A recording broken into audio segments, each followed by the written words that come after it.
It's been a long wait, but now I can finally say, welcome to Devlog 2 of my hand-drawn Zelda 1 remake. I know it's been a while, so I want to start off by thanking everyone who has been patiently waiting for this. And I really hope you enjoyed this intro animation. I made it because I really wanted to have something special to show after such a long time away. Well, let's press start and get into the devlog. Like I said at the end of Devlog 1, the next major update to the game I went to work on was the combat system. But before I talk about that, I want to take a moment to highlight some of the common critiques I got from Devlog 1 and what I did to address them. So first, and this is the big one, I fixed Link's side running animations. This was by far the most common critique I received, and with good reason. The old one didn't properly show Link's legs crossing over, giving this galloping feel to the cycle. Fixing it was honestly as simple as just editing 2 frames on each direction and giving the back legs some slight shading for good measure. The next major change is that I completely overhauled how the camera works. Before, the camera would just place Link in the dead center, which worked, but also made it so the screen would have too much blank space and exploration would just not feel right.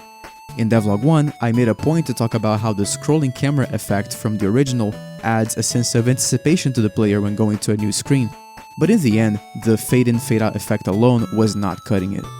After some research, I found out about Godot's Phantom Camera add-on and was very impressed by how flexible it was. Now, the camera works a lot more similarly to the original, only covering the room where Link is, then pans to the next room once Link enters it. Under the hood, this is achieved by creating different Phantom Camera nodes, editing the limit values to each according to the room sizes, and triggering them to transition from room to room once Link crosses over these very thin collision-shaped 2Ds in the hallways. If you want to learn more about the Phantom Camera add-on, I suggest watching DevWorm's video about it, since he goes really in-depth about how to implement it. And finally, courtesy of Boy Germs, we now have a new music theme for the dungeon, which you can listen to in full in this video. For now, it's a static theme, but in the future, I will be working with him to make it play dynamically so it changes depending on how deep Link gets in the dungeon or if you're fighting against an enemy. He graciously reached out to me after Devlog 1 with his amazing take on the dungeon theme, and he also made the title screen theme you heard at the beginning. It's a huge pleasure to be working with him on this. I'm also gonna take this opportunity to just say, go follow and subscribe to Boy Germs, he's awesome. The main addition I'll be talking about in today's devlog is combat. Combat entailed redesigning, animating, and programming enemies from scratch, so as I expected, this took a lot of effort. Before I talk about how I did it, I want to give a shout out to Heartbeast and his Godot ARPG series, since his videos really helped me throughout this journey, and a lot of my implementation is based around his. So give him a watch if you're also trying to add combat to your game made in Godot. Before working on enemies, I needed to prepare Link for the task ahead. I started by animating Link's sword swing animations, which you can learn more about in this short. Before starting to animate, however, I came to a crossroads. Should I make Link swing his sword, or just a stab like in Zelda 1?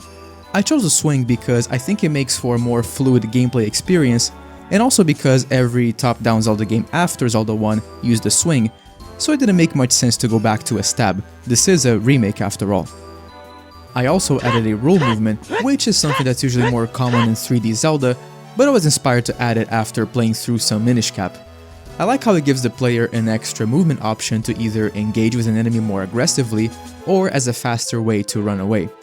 I couldn't help but think about the Darknut enemy from the original, and how much movement matters when engaging with them. Plus, it was really fun to record a reference footage for the move too, so I have no regrets.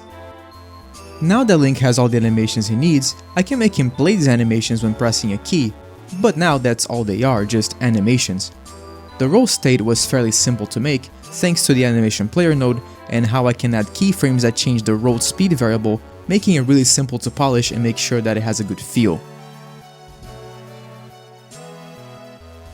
The sword swing, though, needed more work. After writing the necessary scripts for hurt boxes and hit boxes, I can add them to Link and all future enemies as collision-shaped 2D nodes with the right script attached. The hurt box for Link's sword swing is bound to each swing animation and is only active for a few frames once again, thanks to the keyframe feature in the animation player node. To test if everything was working correctly, I made my first breakable object, a jar. And everything worked great without too many issues. Now we can move on to making the enemies. First came the concept art stage. I listed every enemy Link encounters in level 1, carefully looked at their sprites and official art from Zelda 1 and future releases, and drew a lineup of every enemy in the level next to Link. I really liked the color palette in the first game, which, although limited, is vibrant and very appealing, so I choose to keep as much of the original colors as possible. I particularly liked how my Aquamentus came out, as I think I managed to strike a really good balance between intimidating but not too threatening, since he is just the first boss after all. My goal for this devlog milestone was to populate the small 3-room section I had already done, so to do that, I set out to make 2 enemies, Stalfos and Keys. I started by diving straight into programming, since I knew this was gonna be the biggest challenge. First, let's look at how both enemies work in Zelda 1. The Keys are a fairly straightforward enemy. They are bat monsters which, when approached, pick one of 4 random diagonal directions to fly around, and go down very quickly with a single sword strike. The Stalfos are living skeletons that pick a random cardinal direction every few frames, and go down in 2 hits with Link's wooden sword. I should note that this is the first time I ever programmed anything like this, and as I soon found out, programming good enemy AI is really challenging. My approach to these 2 enemies was aim for something simple but functional, then polish it later if needed. The Keys in my game essentially are a very basic fly towards the player enemy. They have a big circular collision shape 2D around them that checks if the player's own collision shape is inside them. If not, the Keys will remain in its idle state. If the player enters their area, the Keys will jump to a chase state where it will chase Link around as long as he remains within the circle. For the Stalfos, I went for a somewhat mixed approach. Their starting state is a patrol, where, just like the original, they pick one of 5 possible directions to walk, for the duration of a timer that can randomly last from 1 to 3 seconds. To make them a bit more interesting though, I repurposed the chase state code from the Keys, but I changed the way they detect the player. I made their detection circle's radius much smaller, but I also gave them a long and narrow polygon that acts like a field of view. Originally, I made them only with the polygon, but after testing, I saw how quickly they can lose sight of the player, so I added the circle back. I spent a long time prototyping the enemies, and I did so until I felt like their behavior was just right, with the right speed, acceleration, and friction values. Once I was happy with how they behaved, it was time for some animations. Now I have to get this out of the way, I was very intimidated by this stage, because animating more characters means having to animate a lot of idle and walk cycles. But by being smart about it, I managed to cut off a lot of the work. The Keys and the Stalfos have very symmetrical designs on purpose, because that means that unlike Link, who has a sword in his left hand and a shield in his right, I don't have to draw a separate animation for them moving left or right. I can use the same graphic, but flip them in Godot. The Stalfos design in particular was a really fun one for me, so I want to share some of my thoughts and ideas behind this. Because they are such an early game, easy to defeat enemy, I wanted their design to reflect that. I made them to be around the same height as Link and with a visible hunch. The timing for their walk cycle is deliberately uneven, as to hint that the magic that makes them move is somewhat weak. Their weakness is also reflected on their behavior, since they are slow and not that hard to avoid. Finally, I made them hold daggers instead of swords to show that they don't have that much range. Animating the Keys was so simple it almost felt like cheating. Due to it being a flying enemy, I got away with just one animation for the flying, which I can then flip depending on which direction is moving towards. In the end, the Keys has an idle, takeoff, flying, and landing animations, and all were fairly simple to animate. I also added 2 in-between states for them in code. When Link enters their detection zone, they first go through a spotted state, which displays the takeoff animation, and then when Link exits the zone, they go through a lost state, which plays the landing animation. Okay, so the bulk of combat is here, but now, I have a few extra features I wanted to add, so let's go through these. First, I made it so Link can have his health displayed as heart containers on the top left of the screen. They are shaped like hearts, but they essentially function like a health bar. The top layer has red hearts, which as your health gets depleted, they disappear and reveal the grayed out hearts at the bottom layer. Using shaders, I made a simple flashing animation for when either Link or an enemy gets hurt, which adds a lot more visual feedback to the impacts. Speaking of animations, I also made these simple FX animations for impact and this puff of smoke for the enemy's death animation.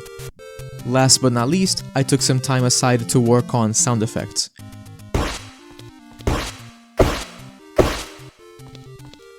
I have dabbled in sound design before, but I'm in no way a proper sound designer, so I had to get creative with some free sound effects from the internet. I was inspired by Boy Germ's dungeon theme since in it, he added a synth layer which evokes the chiptune sounds of the original game. Based on that, I layered simple sound effects with their original 8-bit counterpart, which made it feel way less generic and a lot more impactful. For example, here is the enemy death sound effect, which I really liked.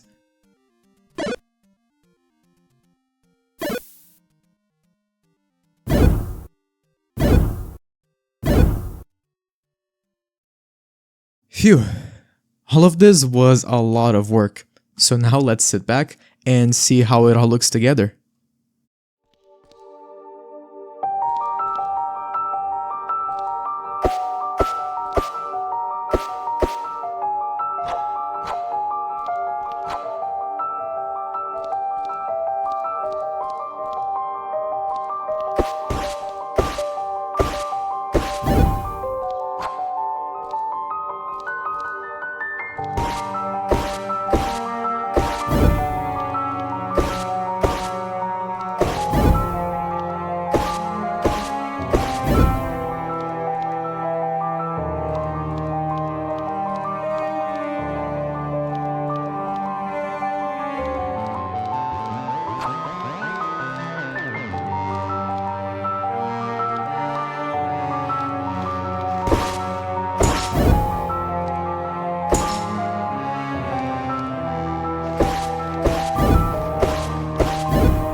So this is it for Devlog 2.